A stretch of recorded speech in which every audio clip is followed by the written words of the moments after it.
Halo, Assalamualaikum bunda-bunda semua. Salam sehat. Bertemu lagi dengan saya, Bidan Happy. Apa kabar bunda-bunda semua? Semoga bunda semua sehat selalu dan selalu dalam lindungan Allah.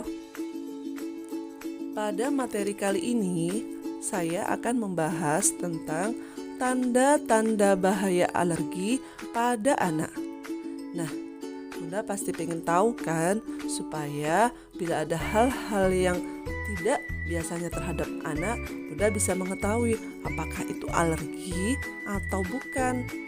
Nah, sebelum kita memasuki apa saja tanda-tanda bahaya alergi pada anak, yuk kita bahas dulu apa sih alergi itu.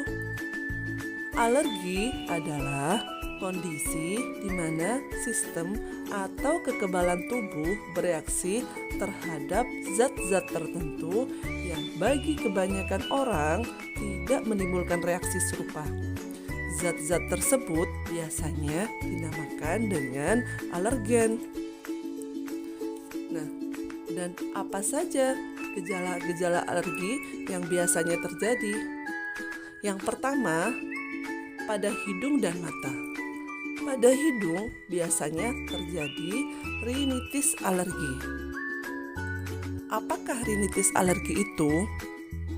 Rinitis alergi adalah peradangan yang terjadi pada rongga hidung akibat reaksi alergi. Nah, reaksi alergi ini bisa dipicu oleh berbagai jenis alergen. Contohnya seperti serbuk sari, debu, atau bulu hewan.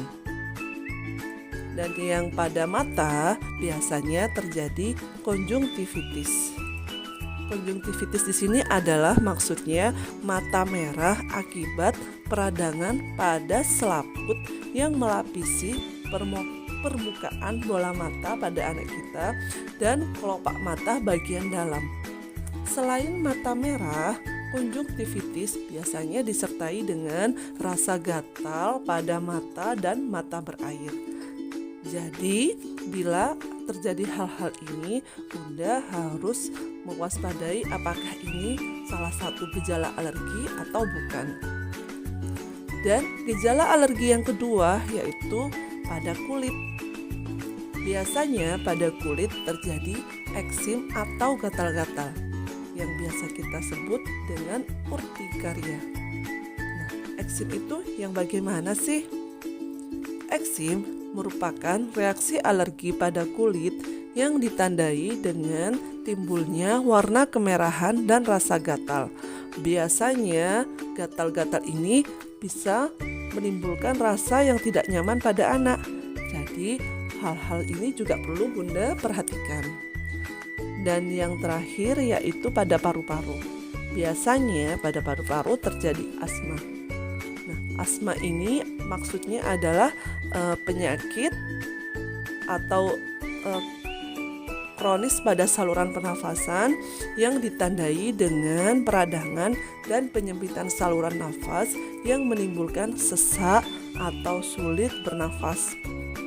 Biasanya penderita asma juga mengalami gejala seperti nyeri dada, batuk-batuk, dan mengi.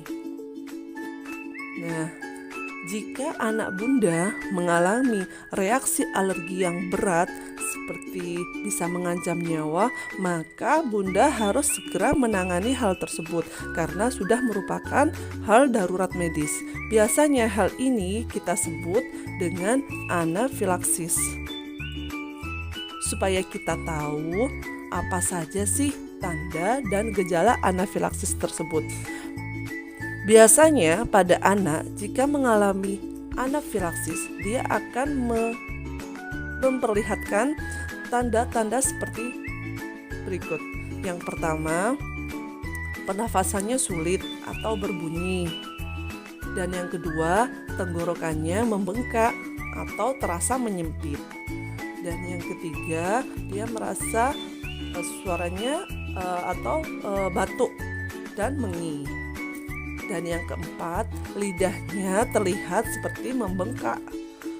Dan yang kelima, anak kita akan seperti sulit berbicara atau suaranya serak. Dan yang terakhir, biasanya gejala anafilaksis anak terlihat pucat dan lunglai. Nah, jika anak-anak Bunda mengalami tanda dan gejala-gejala yang saya sebutkan tadi, maka perlu diwaspadai bahwa itu adalah anafilaksis. Jadi Bunda bisa menangani dari awal. Nah, perlu Bunda ketahui bahwa pada beberapa kasus anafilaksis diawali dengan gejala yang tidak tampak berbahaya. Nah, biasanya hal-hal ini bisa membuat kita menjadi tidak waspada karena kita menganggap hal ini hal yang biasa. Contohnya, yang pertama, pembengkakan wajah, bibir, dan mata. Biasanya kita anggap hal ini biasa, jadi kita tidak menganggap bahwa ini adalah salah satu gejala dari anafilaksis. Dan yang kedua yaitu ruam atau bilur. Dan yang terakhir, sakit perut dan muntah. Nah, saran saya sebaiknya bila ada hal-hal yang tidak biasanya terjadi pada anak kita harus mulai waspada dari awal. Jadi jangan nunggu sampai ada hal-hal yang parah baru kita waspada terhadap anak kita. Jadi biar bisa ditangani dari awal.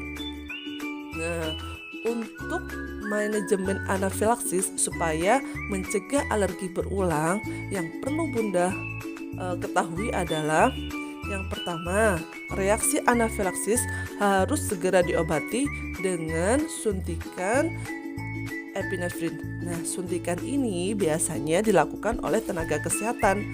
Jadi Bunda harus segera membawa anak-anak Bunda ke tempat pelayanan kesehatan. Yang kedua, kita harus mengetahui apa sih pemicu alergi tadi.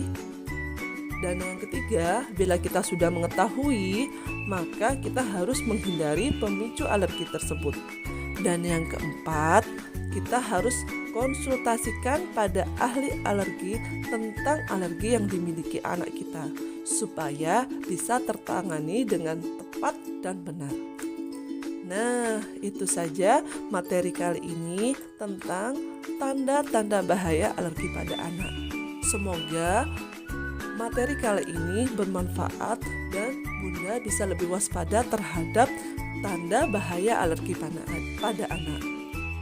Untuk bertanya kepada saya, Bunda bisa melalui DM Instagram saya yaitu Sehat Bersama Happy. Dan bila ingin menonton video ini berulang-ulang, Bunda bisa melalui YouTube saya yaitu Sehat Bersama Happy.